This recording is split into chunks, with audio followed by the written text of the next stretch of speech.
Olá pessoal, tudo bem com vocês? Hoje eu tirei um tempinho aqui para abordar um assunto que eu acho muito interessante, que é a possibilidade de livre-arbítrio ou não, segundo a biologia, né? O que que a biologia tem para dizer a respeito da existência de livre-arbítrio. E eu decidi abordar esse tema porque eu encontrei um curso de Stanford, de um professor que chama Robert Sapolsky. Ele é um dos cientistas aí com maior renome nessa área e ele acredita, ele é biólogo, né? E ele acredita que a gente não tem livre-arbítrio, tá? Estudando aí comportamento de vários animais e comparando com o comportamento humano, estudos de neurociência, ele é um neurocientista também, ou seja, a parte de funcionamento do cérebro também entra nessa questão aí, e ele acredita que a gente não tem livre-arbítrio, na verdade, a gente acha que tem, mas na verdade todos os nossos comportamentos e decisões que a gente toma no dia a dia, até coisas banais como, por exemplo, se você vai colocar mais ou menos leite no café, seriam tomadas de acordo com pré-determinações de cunho genético, pré-determinações também de cunho ambiental e etc., mas que não seria esse livre-arbítrio propriamente dito, né, entendido aqui o livre-arbítrio como aquela capacidade de você se autodeterminar, você dizer o que você quer fazer por sua conta. Então eu quero colocar mais leite porque eu quero. Quem está decidindo sou eu, conscientemente, a minha parte consciente, né? E esse curso, gente, ele é muito interessante, tá? Não tem certificado em nada disso. Simplesmente a Universidade de Stanford liberou as aulas do curso lá para quem quiser fazer, tá? Eu acho muito interessante, assim, para mim, eu confesso para vocês que foi até revolucionário. Eu não tinha sido apresentado a esses conhecimentos ainda. Existe um campo da biologia, que é a etologia, que estuda isso, estuda, né, o comportamento dos animais, inclusive o ser humano, né, na condição de animal também.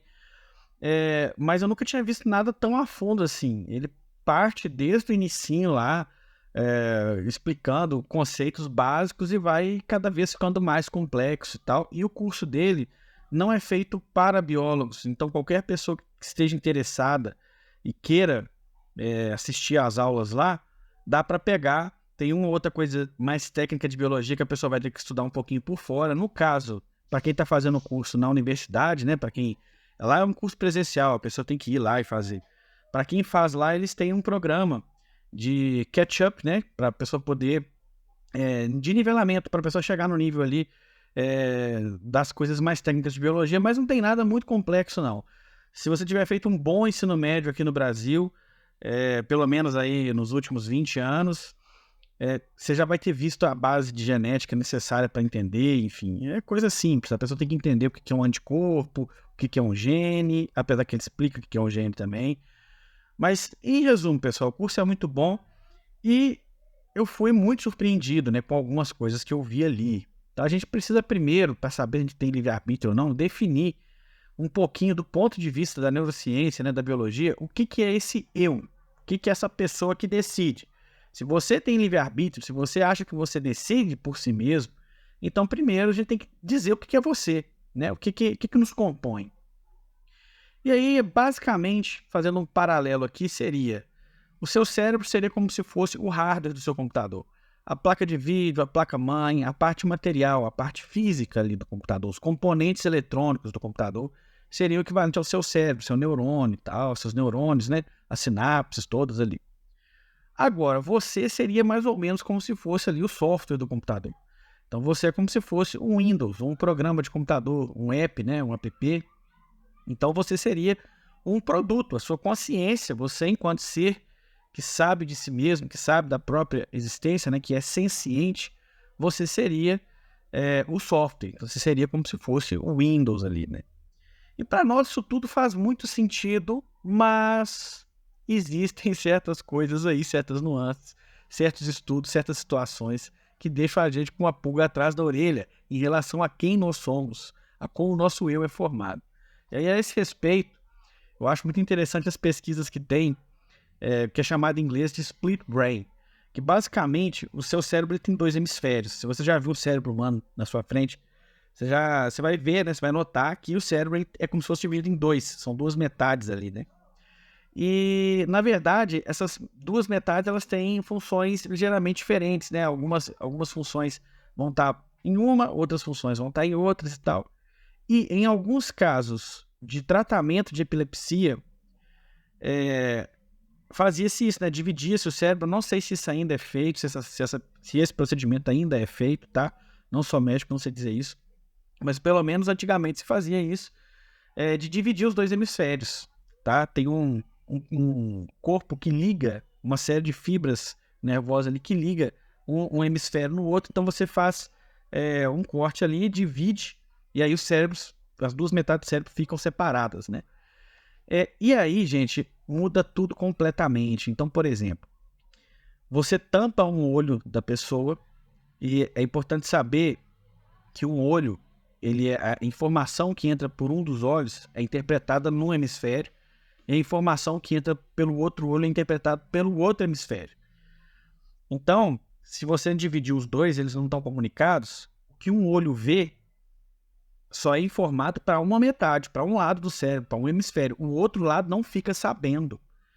E aí, o que eles fazem nos experimentos? Os cientistas fazem. Tem vários experimentos sobre isso.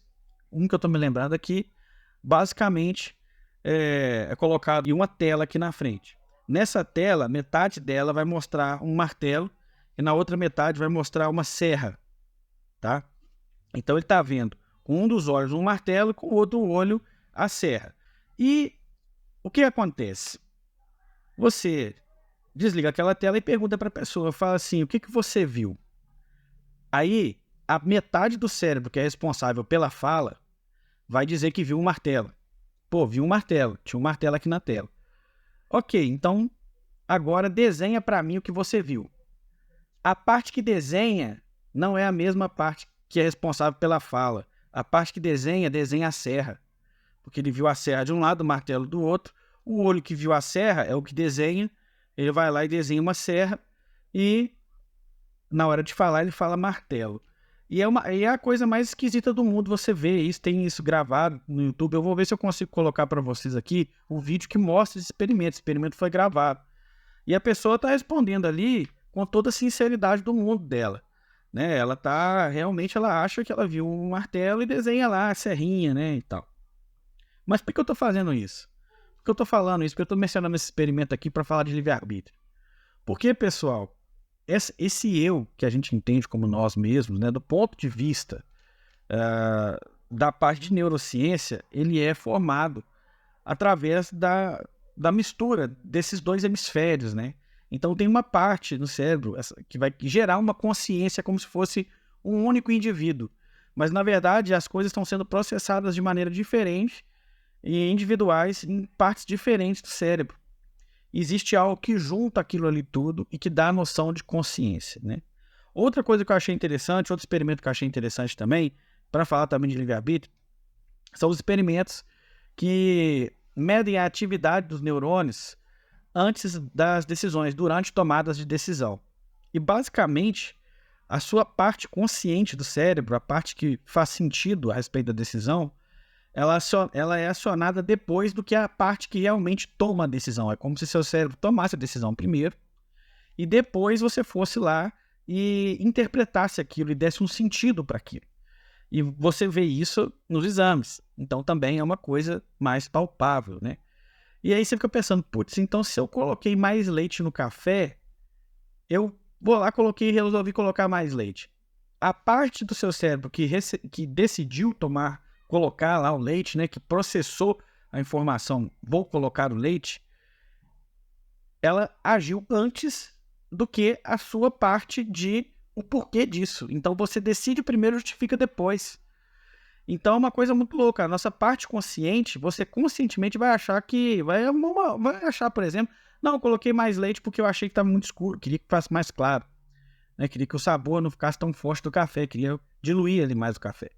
Mas isso quem está dizendo é a sua parte consciente, que atuou depois da sua parte que tomou decisão. Então tem isso aí também. Gente, quando você começa a ir para o lado dos experimentos feitos no mundo animal, aí a coisa fica mais interessante ainda. Porque você começa a ver que os processos de tomada de decisão dos animais, por exemplo, um morcego, um cachorro, são extremamente parecidos com os nossos. E até os comportamentos sociais desses animais também. Porque você tem que levar em conta que para você agir no mundo, você não vai ter só componentes genéticos ou componentes pessoais, você tem componentes sociais, tem componentes do meio. Então, decisões que você toma no seu dia a dia, como por exemplo sair vestido de dentro de casa, são imposições sociais, né? Você poderia fazer parte de uma sociedade, por exemplo, que você poderia andar nu sem problema nenhum. Não é o caso da nossa sociedade aqui, né? Que você pode, inclusive, enfrentar aí algum problema jurídico, né? Porque você está andando nu na rua. A gente não aceita isso, então você tem que vestir, é uma imposição ali. E você nem pensa nisso, né? Enfim, é algo que você faz ali no automático, mas é uma imposição social. Então, você tem que ver a parte de grupo. Aí, sobre a ação do grupo, por exemplo, nos morcegos vampiros. Os morcegos vampiros, quando você vê um morceguinho vampiro lá chupando sangue, né, lambendo o sangue de um animal, ingerindo aquele sangue ali, na verdade, é uma fêmea. E ela vai ter uma bolsa onde ela guarda aquele sangue. E ela vai levar aquele sangue para uma colônia onde existem vários outros morcegos. E ela vai distribuir aquele sangue ali para os filhotes. E ela não vai distribuir só para os filhotes dela, ela vai distribuir para os filhotes da colônia inteira, tá? E nossa, eu tava gravando o tempo inteiro com um microfone fora do pino. Não sei se o microfone tá funcionando, mas qualquer coisa fica com o da webcam mesmo, paciência. Mas enfim, ela vai distribuir aquele sangue para todos os filhotes da colônia. Aí o que os cientistas fizeram? Pegaram algumas morcegas lá e encheram a bolsa delas de sangue, encheram de ar. Então essas morcegas voltavam lá para a colônia com a bolsa cheia. As outras acreditavam que ela estava com sangue ali. Mas ela está lá com a bolsa cheia e não estava dividindo sangue com ninguém. E isso para as outras morcegas é uma traição terrível. Por quê? Porque elas estão saindo, estão se arriscando para buscar sangue, para dividir com o filhote dessa aí. Essa aí volta com a bolsa cheia e não divide o sangue com os filhotes delas. Então assim, que jararaca, né? E aí o que acontece? Elas param de dividir o sangue com os filhotes dessas morcegas que estavam com a bolsa cheia de ar, né? E o que isso mostra? Isso mostra que nessa sociedade de morcegos aí, o aspecto de confiança é algo muito específico e também elas consideram, elas identificam, né? Não só a questão da confiança, mas também da reciprocidade. E o nosso comportamento social é muito baseado em confiança e reciprocidade. Esse é o experimento que eu estou citando, mas tem vários outros, e não só em mamíferos, tá? Até peixes têm isso. Então, como que funciona? Você mantém aquela relação de reciprocidade com os organismos, né? Eles mantêm uma relação de reciprocidade. Então, um ajuda o outro ajuda de volta. Um ajuda o outro ajuda de volta. Um ajuda o outro ajuda de volta. Se alguém trair a confiança, e essa for uma relação recente, o outro que foi traído trai também. Sai fora, enfim, ele vai se afastar, vai, né, ser recíproco na parte negativa também. Agora, se for uma relação de longo prazo e houver uma traição, o que foi traído tende a perdoar. E isso é o que a gente chama realmente ali de confiança. Se você tem um amigo que é um amigo de longa data e ele faz alguma coisa com você que você não gosta, você estranha aquilo e fala, pô, isso não parece coisa do meu amigo. Vou conversar com ele. E aí você vai, senta com a pessoa, conversa, a pessoa te dando uma boa justificativa, você pode perdoar e pronto, a vida que segue. Mas se a pessoa continuar insistindo e fazendo coisas que você não gosta com você, muito provavelmente vai chegar um momento que você vai querer se afastar daquela pessoa, né? Então esse comportamento que a gente racionaliza pra caramba, pra dizer, né, de quem você escolhe ser amigo, de quem você não escolhe, como é que você escolhe um parceiro, como é que você faz para confiar nas pessoas, etc. Muito disso está na sua genética e está no seu comportamento. E não é só humano, isso é de vários outros animais, tá bom?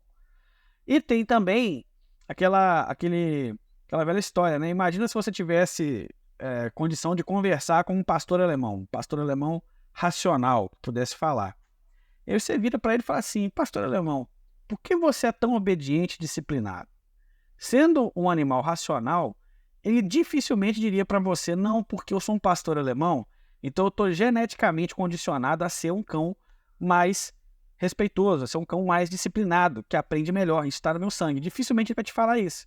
Muito provavelmente o que esse pastor alemão te diria, se pudesse falar, Cara, é porque o meu dono me criou desde novo, eu acho que disciplina é um valor, eu tenho que respeitar o meu dono, veja só, é uma pessoa que, né, sempre cuidou de mim, então eu tenho que ter apreço, carinho por ele, não posso simplesmente sair desrespeitando, etc. Então, é, você veja que isso pode estar acontecendo com a gente também perfeitamente, né? Biologicamente falando, isso está acontecendo conosco e a gente nem percebe. A nossa parte racional simplesmente dá uma justificativa para aquilo, né? Então, assim, eu achei interessante, queria trazer isso aqui para vocês, quero saber a opinião de todo mundo, tá? Isso não é assim, um fato científico incontestável, tem gente que acredita para um lado, tem gente que acredita para o outro, mas eu achei muito interessante assim, o que os experimentos trazem, pelo menos no mínimo, é que o nosso livre-arbítrio é bem menor do que a maioria das pessoas acredita, né?